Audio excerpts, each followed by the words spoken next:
Okay guys, let's do this really fast. I made a pretty good mistake in the first one. I should have put the tool that came with the pistol into it that holds the mainspring housing down in the housing.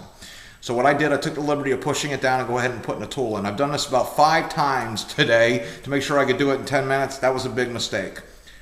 I did it wrong. So there you go. Put that in before you take the mainspring housing out.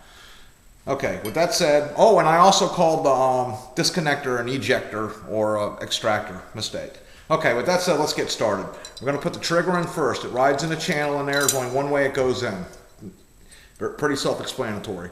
Then we're going to go ahead and we're going to put the magazine release in. It fits in. Oh, I didn't turn the screw enough on that. Gotta make sure the screw is all the way turned or it will not fit in. Just like that. I'm wasting time doing that, and that's what's killing me tonight. Go ahead and press the magazine in like you're taking, like you're releasing the mag. Take the screw and simply turn it. That's it. It's in. And that'll also hold the trigger. It will not allow the trigger to fall out. The next piece to go in is going to be the disconnector and the sear. The flat part of the disconnector is going to face the muzzle of the gun. Then you're going to take the sear, and it's going to point, the claws are going to point back toward the back of the gun. This little hole in this is going to line up with the big hole in that, and that's how it's going to be pinned. The top of this is going to come out the top right here. So give me a minute and bear with me as I do this because it doesn't have a lot of room in there for me to fit. And it's hard for me to get my big fat hands in there. So just bear with me for a minute, and I'll get it in there. Like I just did. Sticking up through the top, not a lot, but a little bit. Then you're going to take it, and you're going to come down, you're going to lay it on its side, and you're going to take a punch, and you're going to have to get the holes lined up. And that sometimes could be easier said than done. And it's the sear. It's not allowing me to line it up. This is where it's time consuming and where it drives you crazy.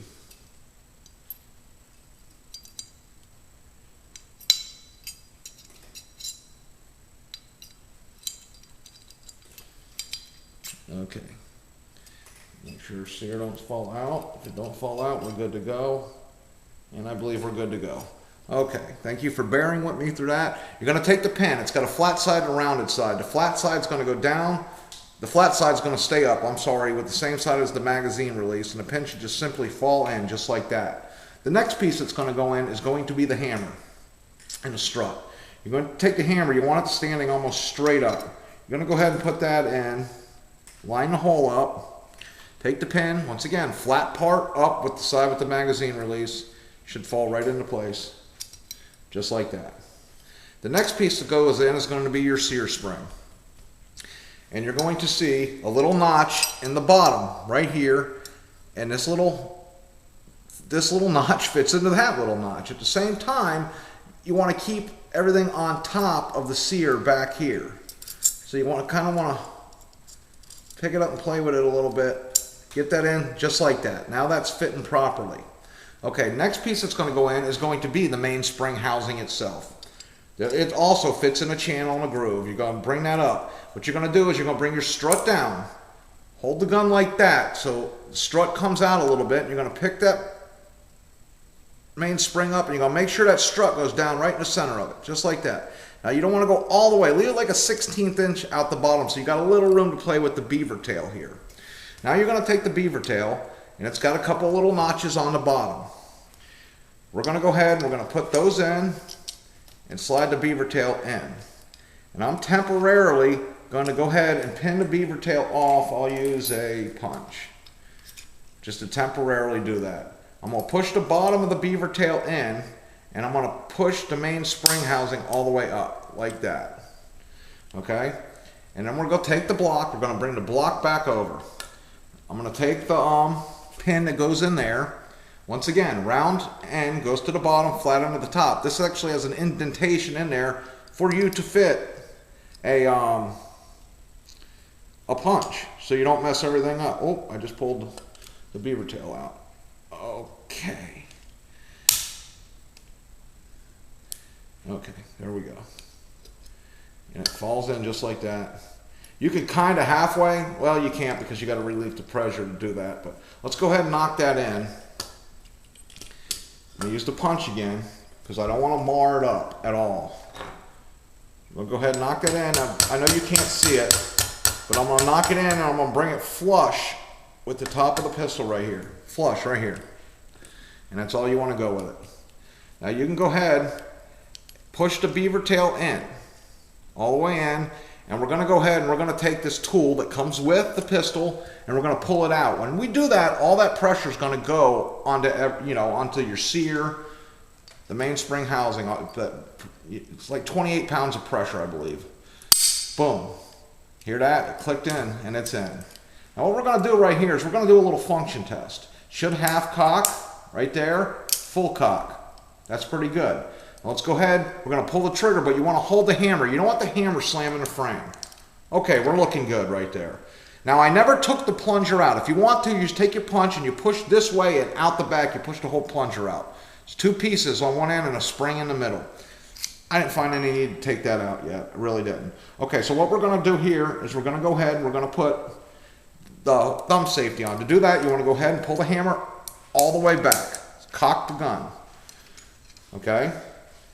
You're going to push the beaver tail in, line it up like so. Now you're going to have to use a very skinny punch or a screwdriver and you're going to push that plunger in. The same time you push the plunger in, you're going to push down on this grip, on the thumb safety.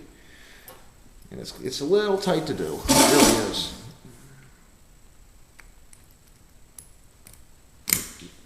Like that. It's in. Just like that. It's in. And the gun should not fire with the safety on. Okay. Safety off. Don't let that thing slam. Hold it. Okay. We're looking good. Half cock. Full cock. Okay. With that being done now, let's go ahead and put the frame on. Now I did take the liberty of already putting the frame together. Just because of time constraints, everybody can, I think, can figure the frame out pretty easily. There's enough videos out there, you should be able to do that with no problem. So let's go ahead and line up. There you go. What I like to do is I'm going to lay the gun over on its side now, and I'm going to get this started. Just going to get it started. Now you want to go ahead and you want to pull the slide back. Take the safety off. Oh, I went too far. Pull the slide back right to the notch. And you want to be very careful you don't mar your gun up here. So you got to push down and up, kind of like that, just like that. Let's go ahead and put the safety back on. We're going to put the bushing in. Go ahead and swing it all the way back around. Okay, I'm going to put the plug back on. Put it on, push it down, in and over. And just like that, we're back together. Let's go ahead and put the grips. Well, you know what? Let's go ahead and do another safety check before we do that. Take the safety off, pull the trigger, rack it, take your finger off the beaver tail, try to pull the trigger. Nothing. That's perfect. It's working good. Push the beaver tail in, pull the trigger. Everything's working. That's the way I like it. Okay, we're going to go ahead and we're going to put the grips on. Be careful, guys, with your grips. Don't mar them up, man. Use the right size screwdriver. I know I said it before, but you'll just cuss yourself if you don't. And I hope we have the time here to do this. I want to get this completely back together. I had a hard time. And guys, if you don't feel comfortable doing this, don't. There's something inside of me that might be strange, but I got to know my guns, man. I do. And once I get familiar with field stripping it and shooting it and whatnot, I get into tearing them down like this. And if I make mistakes, I make mistakes. It is what it is. Hopefully, I don't make bad ones. I will tell you this. You get in there and you start messing around with that sear and that sear spring, you can mess up. And from what I've done, I've been doing a lot of studying and reading on these 1911s. They're known, if you mess that sear spring up, to actually go into a full auto burst. So you could kill yourself or hurt yourself or somebody else pretty badly. Just, if you're going to take it apart like this, do it. Take your time. If you got any problems, man, feel free to get a hold of me. I'll be more than happy to help you. But I don't take no responsibility for how you do it. Just don't bend your spring up, and take your time. It's hard to do it here on YouTube. You got so little time. I've got no cameraman. I don't have the proper lighting, and I got a pretty sucky camera. So it is what it is. I got a couple of snap caps in there. We're going to go ahead We're going to load it up and we're going to give it a function test. Make sure it's a snap cap and double check on that. Pull the trigger. Let's go ahead and cock it again. Snap cap came out. I should have one more in there, and I do. Put the safety on. It's working. Take the safety off. Don't touch the beaver tail safety. That's working. Beautiful. Okay, guys, that went pretty good. I hope you were able to see the details, and I hope this helped you. And I just thank you guys for watching me. Please check out my blog. I did a nice article on Glock there. And good night, YouTube.